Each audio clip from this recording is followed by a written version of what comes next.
नमो बुद्धाय। दोस्तों, मैं बलराम सिंह बौद्ध, राष्ट्रीय महासचिव national and international Buddhist society से BS motivation official YouTube channel में आप सभी लोगों का हार्दिक स्वागत करता हूं। दोस्तों, आजकल एक न्यूज आप बहुत देख रहे होंगे कि राहुल गांधी की लोकसभा की सदस्यता रद्द हो गई और उन्हें 2 साल की सजा भी सुनाई गई है। तो दोस्तों, क्या है ये पूरा मामला? क्या राहुल गांधी को जेल में जाना पड़ सकता है या नहीं? इस बारे में पूरा डिस्कशन करने वाले हैं। सबसे पहले तो आप लोग चैनल को सब्सक्राइब कर लीजिए और बेल आइकन को प्रेस कर लीजिए ताकि आने वाली इंपॉर्टेंट वीडियो की नोटिफिकेशन आपके पास तक सबसे पहले पहुंच सके। तो चलिए दोस्तों, शुरू करता हूं।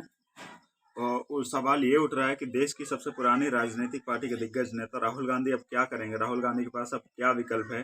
क्या विकल्प बचे हैं और क्या राहुल गांधी जेल जाएंगे या नहीं जाएंगे? तो आइए दोस्तों समझते हैं। कांग्रेस नेता राहुल गांधी की लोकसभा सदस्यता रद्द कर दी गई है। लोकसभा सचिवालय की तरफ से इसका आदेश भी जारी कर दिया गया है। राहुल को सूरत की एक अदालत ने गुरुवार को मानहानि के मामले में दोषी ठहराते हुए 2 साल की सजा सुनाई है। राहुल पर अब 2019 लोकसभा चुनाव के दौरान मोदी सरनेम पर विवादित टिप्पणी करने का आरोप लगा था। इसी मामले में राहुल पर गुजरात के भाजपा विधायक और पूर्व मंत्री पूर्णेश मोदी ने मानहानि का मुकदमा दायर कर दिया था। नियम के अनुसार अगर किसी सांसद या विधायक को 2 साल या उससे अधिक की सजा होती है तो उसकी सदस्यता चली जाती है। राहुल के साथ भी ऐसा ही हुआ। तो दोस्तों, अभी तक ऐसा क्यों नहीं हुआ? क्योंकि राहुल ने वर्तमान सरकार के खिलाफ, केंद्र सरकार के खिलाफ कोई सवाल नहीं उठाए थे।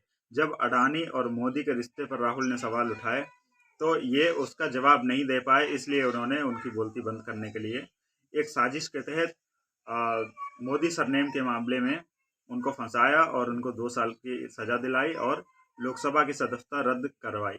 लोकसभा की सदस्यता रद्द होने से असर क्या पड़ेगा? आगामी 2024 का चुनाव भी वो नहीं लड़ पाएंगे और 2028 का चुनाव भी वो नहीं लड़ पाएंगे। अब इससे सबसे बड़ा फायदा जो है जो वर्तमान सरकार है उसी को होने वाला है। तो दोस्तों, ये एक तरीके से मौलिक अधिकार का भी हनन है, संविधान का भी उल्लंघन है। जो हमें अभिव्यक्ति की आज़ादी है, अभिव्यक्ति की स्वतंत्रता है, उसको भी यहाँ पे इसको छीना जा रहा है, हमारे संवैधानिक अधिकार को। तो ऐसे में सवाल उठ रहा है कि देश की सबसे पुरानी राजनीतिक पार्टी के दिग्गज नेता राहुल गांधी अब क्या करेंगे? राहुल के पास अब क्या विकल्प बचे हैं? क्या राहुल गांधी जेल जाएंगे या नहीं जाएंगे? तो दोस्तों, राहुल गांधी की सदस्यता क्यों गई? लोक प्रतिनिधि अधिनियम 1951 की धारा 8(3) के मुताबिक अगर किसी नेता को 2 साल या उससे अधिक की सजा सुनाई जाती है तो उसकी अवधि पूरा होने के बाद अगले 6 वर्षों तक चुनाव लड़ने पर रोक का प्रावधान है। अगर कोई विधायक या सांसद है तो सजा होने पर वह अयोग्य ठहरा दिया जाता है और उसे अपनी विधायकी और सांसदी छोड़नी पड़ती है। तो राहुल गांधी जिस क्षेत्र से सांसद थे उस क्षेत्र में भी उनकी सांसदी चली जाएगी और दोबारा उपचुनाव होंगे और आगामी 6 वर्षों के लिए उनकी जो है चुनाव लड़ने की जो इलेक्शन लड़ने की जो अथॉरिटी थी वो भी खत्म हो गई। आगामी 6 वर्षों तक चुनाव नहीं लड़ सकते हैं और 2 साल की सजा कुल मिलाकर के 8 साल तक वो चुनाव नहीं लड़ सकते हैं।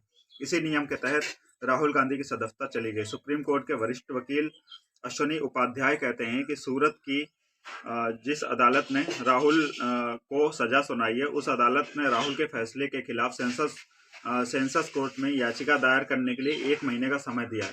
तब तक यदि राहुल गांधी वहां पर सेंसस कोर्ट में जाते हैं तो वो इस 1 महीने के दौरान जेल जाने से बचे रहेंगे अगर वो census court, supreme court, high court जाते हैं। तो सुप्रीम कोर्ट के एक फैसले के अनुसार ऐसे मामलों में सजा निलंबित होने का मतलब दोषी को केवल जेल से राहत मिलती है, लेकिन सजा के अन्य जो असर हैं वो प्रभावी रहेंगे। यानी कि राहुल गांधी जेल जाने से बच सकते हैं अगर वो सुप्रीम कोर्ट या हाई कोर्ट जाएं, लेकिन जो उनकी सदस्यता गई है वो सदस्यता उनकी वो जाएगी ही जाएगी। सदस्यता उनकी वापस नहीं आ सकती और आगामी इलेक्शन वो नहीं लड़ सकते हैं। चूंकि कोर्ट ने राहुल को दोषी करार दिया है इसलिए नियम के अनुसार राहुल की सदस्यता चली गई है। तो दोस्तों, आगामी जो चुनाव हैं राहुल गांधी नहीं लड़ पाएंगे और सदस्यता तो आना उनका मुश्किल है। केवल जेल जाने से वो बच सकते हैं अगर वो सुप्रीम कोर्ट जाते हैं। तो ये बहुत ही गलत हुआ है। वर्तमान केंद्र सरकार ने बहुत ही गलत तरीके से उनको फंसाने की कोशिश की है और उनकी सदस्यता रद्द करवाई है। ये पूरी तरह से मौलिक अधिकारों का हनन है, संविधान का उल्लंघन है और अभिव्यक्ति की आज़ादी का भी ये उल्लंघन है। तो दोस्तों, मुझे लगता है वीडियो आपको पूरा समझ में आ गया होगा। धन्यवाद दोस्तों, चैनल को सब्सक्राइब कर लीजिए और ज़्यादा से ज़्यादा वीडियो को शेयर करिए।